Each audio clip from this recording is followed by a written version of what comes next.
Good morning and welcome to the program. This is Bangkok Post Morning Focus. My name is Napamon Rungwitu. And I am Donsini Krittiya Pimonpon. Kun Napamon, yesterday in the program you talked about the government wanting to seek a royal pardon for the jail convicts, and as a result, as expected, this has sparked an outcry in various groups.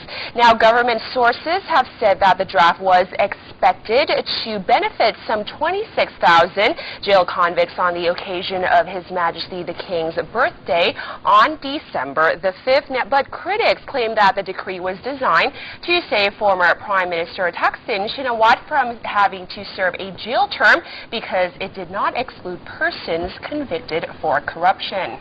Now, regarding this matter, the anti-Thaksin People's Alliance for Democrats said that it will meet soon to decide what action to take against the proposed pardon. Now, the alliance co-leader Kun Sonthi Limthongkul deplored the royal decree on the pardon, which he said has put pressure on the monarchy.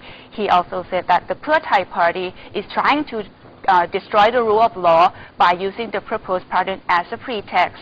He also added that Pheu Thai and coalition parties are teaming up to undo the wrong for Kun Thaksin, to which he said is the most despicable act, and a lot of people seem to agree, as you can see on social media websites. That is right, and nearly 20,000 people signed up on Facebook, an account opened by a well-known television news anchor, Kanokrat Wongsakul, yesterday to voice opposition to the decree. Now, some of the opponents suggested in their online message that a mass rally will be organized to oppose the draft. Now, Kun Kaeosan Atipo, former investigator into the corruption of the Thaksin government and his Siam Samaki group, also protested against the royal decree. He said that the royal decree was unconstitutional because it ran against the court's ruling. He said, quote, "How dare you exercise the limited power of the executive to overpower the judiciary for the interest of just one man." Now, Kun Kaeosan said the tactic was worse than he could imagine because it dealt a blow to the power of the judiciary and intentionally violated the Constitution. Moreover, he called for an impeachment against the whole cabinet, including Prime Minister Yingluck Shinawatra, saying that if stayed, it would amend the Constitution to free Thaksin from many other corruption cases. He also said the Prime Minister could not deny the responsibility for the planned decree as well. Now, Senator Somchai Sawangkan, who joined the Siam Samaki group, said he had not expected the government to push for the royal decree while a number of people are still suffering from the great floods. Now, he warned that the movement would cause a political crisis in addition to economic and social crisis that we are already facing from the floods. Now let's look what the opposition Democrat Party has to say. They have demanded Prime Minister Yingluck Shinawatra to withdraw the royal decree, as the draft would undermine the justice system and divide the Thai society even further. Opposition leader Apisit Wechashiwa said the royal decree would undermine the justice system because it would allow Thaksin to go free without serving his jail term. He said by including corruption convicts for the benefit, the government was also signaling corruption crime was acceptable. Kun Apisit confirmed that his party would fight against the decree to the end as it would bring about national disunity.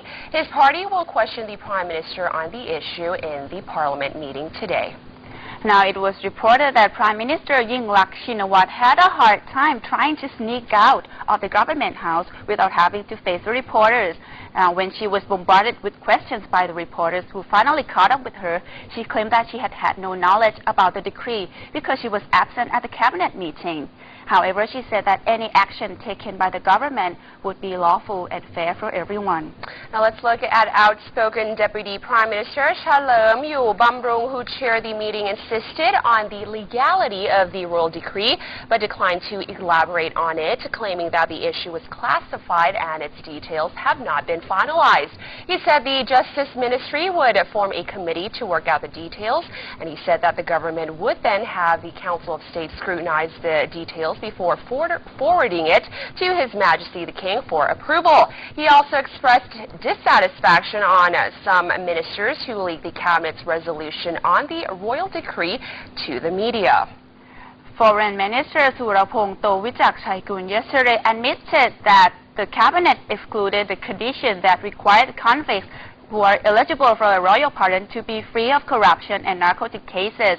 He said that the previous Democrat-led government had added the condition, and his government had the right to exclude it.